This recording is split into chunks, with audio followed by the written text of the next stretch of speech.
out again.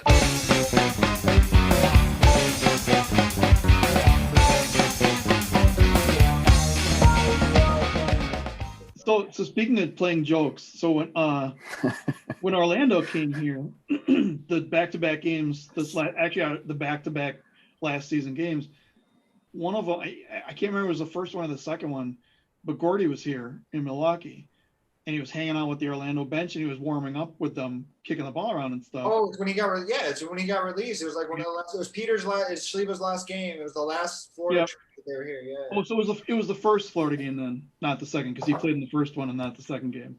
Yeah. Cleveland. So he came over and told some of the Wave fans that he was going to play with Orlando, and that got them all riled up. And I was like, there's no way he is playing with them, because the rosters are sealed. He's not signed. But like in your head though, when you heard that, could you be like, all right, I could see that MASL doing something like this? I messaged Jeff Houston. I'm like, is there any way Gordy can play for Orlando today? He was like, no, why? And I'm like, okay, I'll explain to you later. Okay, but that's what I'm saying. Like, it came across your mind. You know what I mean? That would never be across anyone's mind at like an MLB game or an NBA game. It would never even come across someone's mind. Some kid like from another team. I don't even think they would travel with him. Allow that. No, he's from Chicago. Gordy lives in Chicago. He drove up on his own. Only like an hour and a half drive. Oh, okay. The game because he used to play on Orlando, and it was Peter Schleba's last game. He was like a good friend of ours. And they allow game, but like he was hanging around with like the Orlando side because he was. Yeah, they'll allow extra people on the benches and maybe warming up and stuff like that every once in a while.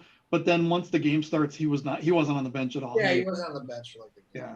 He was just on the field. But I just thought it was funny. I'm like, why is Gordy playing? That's not right. But yeah, just for a second, I'm like, there's no way.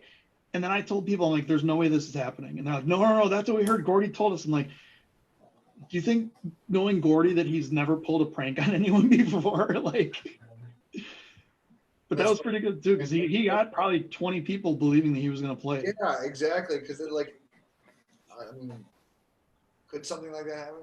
I mean, I don't think so, but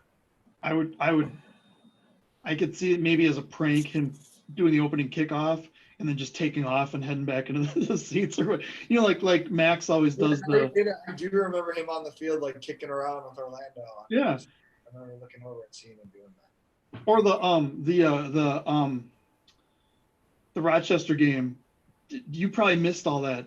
The one where they had the Rochester game, I sat out because I had I wasn't injured, but I had like just a little sting that I was just like, all right, well, Rochester's in town, like. I'd rather sit this one out and get fully healed, because I think we were playing I think we maybe played Florida the next weekend. Were you in the stands for that game? No, I was like I was on the bench, but I was on like the bench where you walk in the tunnel.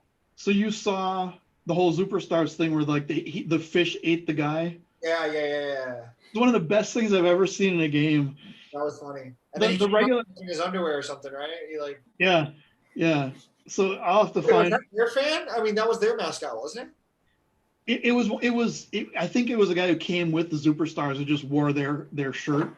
I mean, or somebody with the waiver. It was obviously not a regular Rochester player. So, Gio, what happened? It was in between one of the two quarters. Like, it wasn't the third and fourth quarter. It was on a break. Maybe it was a media break.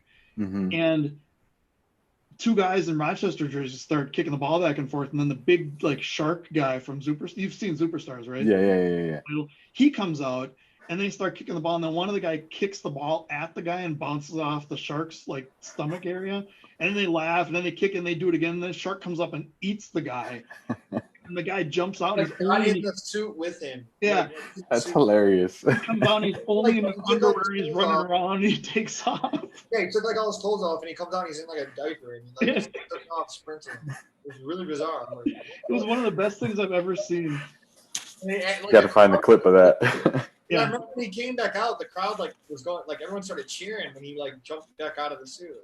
Yeah. And they did a normal halftime thing with like 3 or 4 of the mascots doing all sorts of stuff, with the crowd and stuff like that. And that was funny enough, but then they had the guy getting eaten by the fish guy. That was one of the greatest things I've seen. That was definitely something I remember. I won't forget that. Yeah.